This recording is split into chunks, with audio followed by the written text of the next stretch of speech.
শ্রাবণ মাস দেবাদিদেব মহাদেবের মাস। শ্রাবণ মাসের শেষ সুযোগ এই মাসের চতুর্থ ও শেষ সোমবারে শিবলিঙ্গে এই বিশেষ ফুল ও শস্য অর্পণ করলে হবে সকল মনস্কামনা পূর্ণ। নমস্কার সুধী ভক্তবৃন্দ, আমার ধর্মকথা চ্যানেলে আপনাদের সকলকে জানাই স্বাগত। আশা করি ঈশ্বরের আশীর্বাদে সকলেই ভালো আছেন এবং সুস্থ আছেন। চলছে শ্রাবণ মাস। এই বছর শ্রাবণ মাসে আমরা পেয়েছিলাম চারটে সোমবার। প্রথম, দ্বিতীয় এবং তৃতীয় সোমবার পার হয়ে গেছে। সামনেই আসতে চলেছে শ্রাবণ মাসের চতুর্থ এবং শেষ সোমবার, এবং এই বছরের শেষ সুযোগ। শ্রাবণ মাসের চতুর্থ সোমবারে দেবাদিদেব মহাদেবের নামে পুজো অবশ্যই দেবেন উপবাস রেখে, এবং শিবলিঙ্গে অবশ্যই অর্পণ করবেন এই বিশেষ শস্য এবং ফুল। মহাদেবের আশীর্বাদে আপনার সকল মনস্কামনা পূর্ণ হবে। আমরা প্রত্যেকেই জানি যে বছরের 12টি মাসের মধ্যে শ্রাবণ মাস এবং সপ্তাহের দিনের মধ্যে সোমবার দিন মহাদেবের দিন।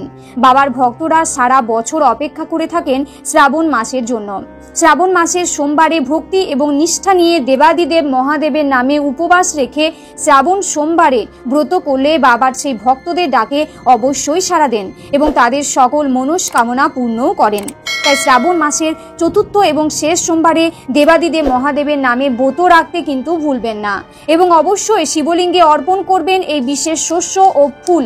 শিব পুরাণের পুজোতে নানা রকম শস্য ও ফুলের কথা বলা হয়েছে। শ্রাবণ মাসের সোমবারেও বিশেষ শস্য ও ফুল অর্পণে বিশেষ মনস্কামনা পূর্ণ হয়।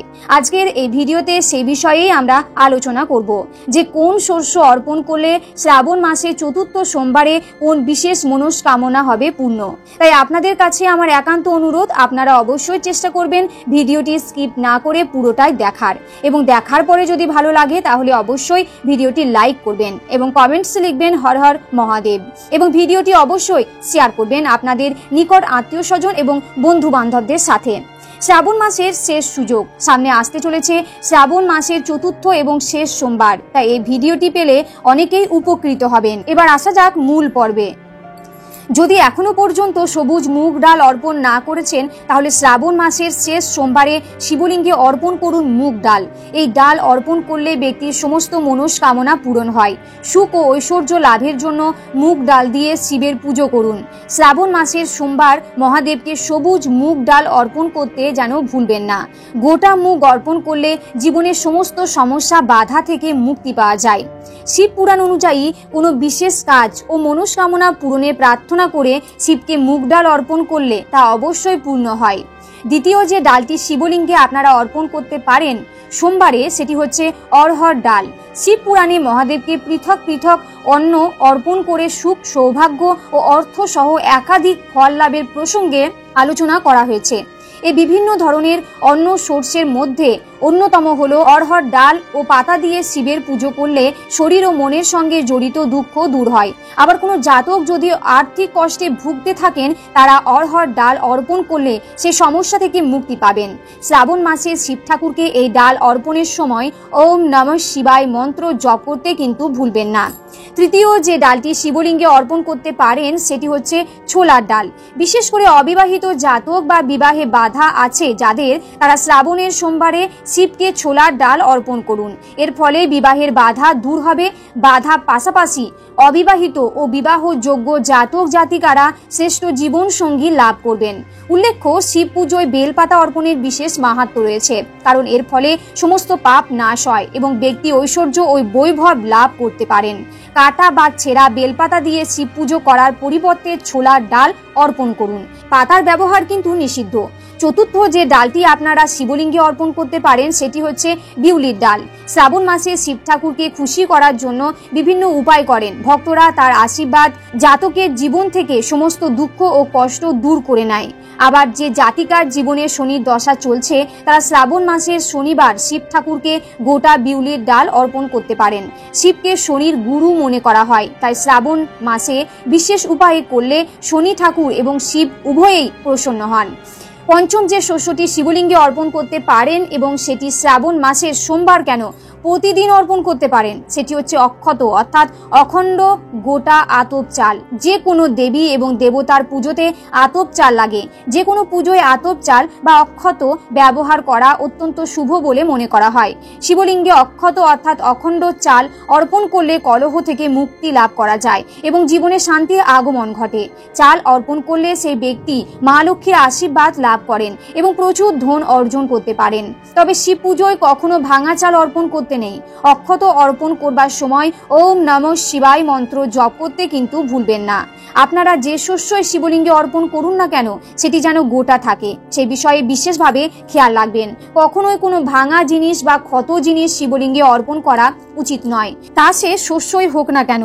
যে শস্য আপনারা অর্পণ করবেন তা অত্যন্ত ভালোভাবে বেছে নেবেন যেন তার মধ্যে কোনো পোকা না থাকে। চাল অর্পণ করার সময় বিশেষভাবে খেয়াল রাখবেন যেন চালের মধ্যে কোনো ফুটো বা ভাঙা চাল না থাকে। অর্পণ করবার পূর্বে আপনারা চালটি একটি পাত্রে নেবেন, ভালো করে বেছে নেবেন এবং সামান্য জল দিয়ে ধুয়ে কাপড় দিয়ে মুছে শুকনো করে তারপরে শিবলিঙ্গে অর্পণ করবেন। শ্রাবণ মাসে যে কোনো দিন আপনারা শিবলিঙ্গে অক্ষত অর্পণ করতে পারেন বা প্রতিদিন শিবলিঙ্গে অক্ষত অর্পণ করতে পারেন। মনে করা হয় যে শ্রাবণ মাসে শিবলিঙ্গে শুধু জল অর্পণ করলে এবং তার সাথে অক্ষত এবং বেলপাতা অর্পণ করলে দেবাদিদেব মহাদেব মনস্কামনা পূর্ণ করেন। তাই আপনারা আপনাদের মনস্কামনা যে কোনো রকম সেটি পূর্ণ করবার জন্য শ্রাবণ মাসে চতুর্থ এবং শেষ সোমবার শিবলিঙ্গে বিশেষ শস্য অর্পণ করতে পারেন। এবার আসবো ফুলের প্রসঙ্গে। বাবার প্রিয় ফুলের সংখ্যা নেহাতি কম নয়। শ্বেত আকন্দ, ধুতুরা, হলুদ কলকে, নীল অপরাজিতা ফুল সবকিছুই বাবার অত্যন্ত প্রিয় ফুল। অনেকে বলেন সাদা পদ্ম নাকি বাবার অত্যন্ত প্রিয়। শ্রাবণ মাসের চতুর্থ এবং শেষ সোমবারে যে ফুলটি আপনারা অবশ্যই অর্পণ করবেন সেটি শুধুমাত্র দেবাদিদেব মহাদেবের প্রিয় ফুল নয়, পার্বতীরও অত্যন্ত প্রিয় ফুল, অর্থাৎ হরগৌরী পুজোয় এটি বিশেষ ব্যবহৃত হয়। বাবার নামে এই বিশেষ ফুলটি রয়েছে। এই ফুলটির নাম হচ্ছে নীলকণ্ঠ ফুল। মনে করা হয় শ্রাবণ মাসে সমুদ্র মন্থনের ঘটনা ঘটেছিল। সমুদ্র মন্থন থেকে উত্থিত বিষাক্ত হলাহল বিষ পান করে মহাদেব হয়েছিলেন নীলকণ্ঠ।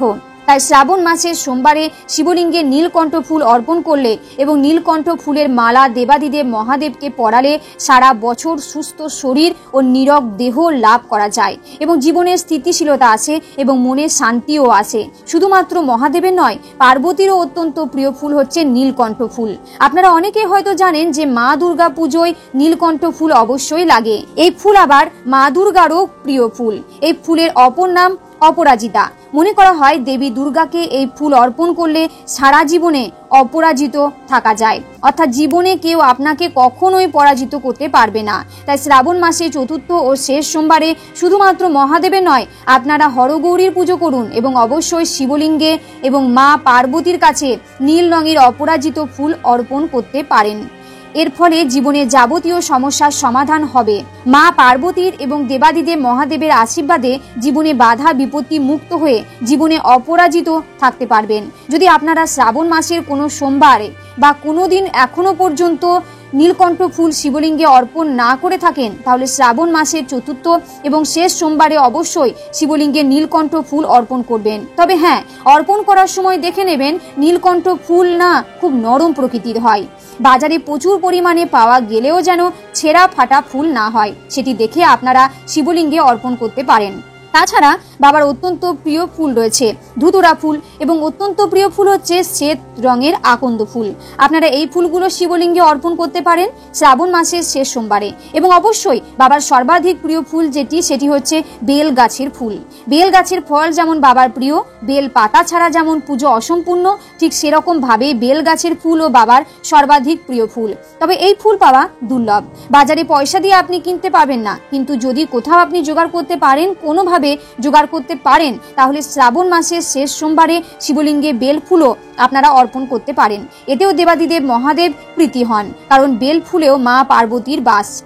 আজকের এই ভিডিওটি এখানেই শেষ হচ্ছে। আশা করছি আজকের এই ভিডিওটি দেখে আপনাদের ভালো লাগবে। যদি একটু ভালো লাগে বা একটু উপকৃত হন তাহলে অবশ্যই চ্যানেলটি সাবস্ক্রাইব করে পাশে থাকবেন এবং ভালো লাগলে একটি লাইক করবেন এবং কমেন্টসে লিখবেন হর হর মহাদেব। সকলেই ভালো থাকুন, সুস্থ থাকুন। নমস্কার।